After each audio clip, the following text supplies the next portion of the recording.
আহা, Nora ফাতেহির style খারাপ করে দিল রে এই সুটকেস ম্যান এসে। অপরদিকে উর্বাশীকে শেষমেশ বালাকৃষ্ণার জন্য টিস্যু হাতে নিয়ে দাঁড়িয়ে থাকতে হচ্ছে। এটা কি বালাকৃষ্ণার সাথে ঠিকমতো না নাচার ফল ভোগ করছে উর্বাশী? আর ফাইনালি থাকছে হসপিটাল থেকে ছাড়া পেতে না পেতেই সাইফের জন্য বড় দুঃসংবাদ, হারাতে যাচ্ছে কি তিনি 1500 কোটি রুপির সম্পত্তি। প্রথমে আসি সাইফ আলী খানের কাছে।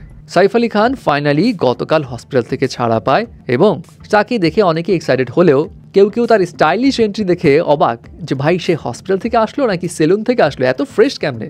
এনিওয়ে, সাইফ আলী খানের এখন পুরা সিকিউরিটি দায়িত্ব নিচ্ছে অ্যাক্টর রোনিত রয়ের সিকিউরিটি এজেন্সি। যাই হোক, সাইফ আলী খানের হসপিটাল থেকে ফিরে আসা তো ভক্তদের কাছে একটা বড় সুসংবাদ, কিন্তু সাইফ আলী খানের জন্য বোধহয় অপেক্ষা করছে আর একটা বড় দুঃসংবাদ। মিডিয়া রিপোর্টস থেকে জানা যায় ভোপালে উত্তরাধিকার সূত্রে পাওয়া সাইফ আলী খানের 1500 কোটি রুপির সম্পত্তি এখন ভারত সরকার নিয়ে নিতে পারে।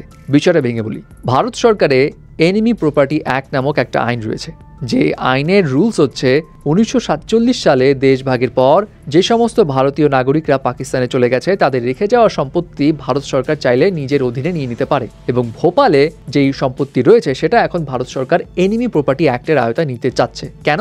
কারণ এই সম্পত্তির মালিকানা ছিল আবিদা সুলতান, যিনি ভোপালের শেষ নবাব হামিদুল্লাহ খানের ছোট কন্যা।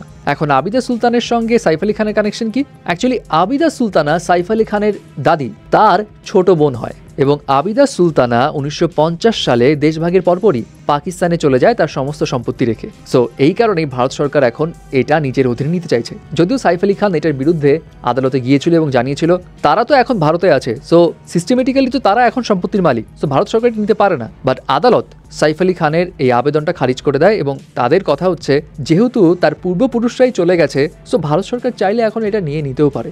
যদিও আসলেই নিয়ে নিবে কিনা এই বিষয়ে এখনও কনফার্মেশন আসেনি, বাট সম্ভাবনা খুব বেশি এমনটাই জানা যাচ্ছে মিডিয়া রিপোর্টস থেকে। এবার আসি নোরা ফাতেহির কাছে। নোরা ফাতেহি অলওয়েজ স্টাইলে থাকে, বাট এবার এয়ারপোর্টে খুব তাড়াহুড়োর মধ্যে বোধহয় ছিল। বড় একটা সানগ্লাস লাগিয়ে একটা হুডি পরে শর্টস পরে দিচ্ছে দৌড়, কিন্তু এই সুটকেস ম্যান এসে দিল এক ধাক্কা, যার ধাক্কা দেখে অনেকে তাকে আবার লাকি ম্যানও বলছে। এনিওয়ে, নোরা ফাতেহির এই তাড়াহুড়ো দেখে আবার কেউ কেউ বলছে ভাই ও প্লেন ধরতে যাচ্ছে নাকি ট্রেন ধরতে যাচ্ছে, আবার কারো মতে আননেসেসারি অ্যাটেনশন, এগুলো আর কিছুই না। যাই হোক, না বেচারি কিন্তু খুব তাড়াহুড়োর মধ্যেই আছে, দেখেন না পিছিয়ে পিছিয়ে তার সিকিউরিটি গার্ডও খাতা বালিশ নিয়ে দৌড় দিচ্ছে। বাট উর্বাশী রোটেলার এই অবস্থা কেন?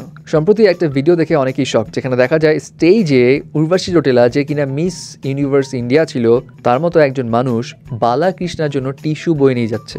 আবার বালাকৃষ্ণাও দুই নায়িকাকে সঙ্গে নিয়ে হাঁটছে, বাট উর্বাশী রোটেলাকে পাত্তাই দিচ্ছে না। এখন বালাকৃষ্ণার হঠাৎ করে কি হলো, যেই বালাকৃষ্ণা উর্বাশীর সঙ্গে মাঝে মধ্যে দুষ্টুমি করতো, হাত ধরতো, আবার নাচতো, এই বালাকৃষ্ণা কেন এখন সাডেনলি উর্বাশীকে ইগনোর করছে? অনেকেই মনে করছে উর্বাশী রোটেলা বালাকৃষ্ণার এই সমস্ত আচরণ কমফোর্টেবল ছিল না। ওই নাচার সময় তার এক্সপ্রেশন দেখে মনে হচ্ছিল উর্বাশী এগুলো পছন্দ করে না। হয়তো বালাকৃষ্ণা এটা জানে এবং বালাকৃষ্ণা যেটা চাচ্ছে উর্বাশী হয়তো সেটা দিচ্ছে না, এই কারণেই হয়তো বালাকৃষ্ণা উর্বাশীকে এইভাবে ইগনোর করছে বলে অনেকে ধারণা করছে।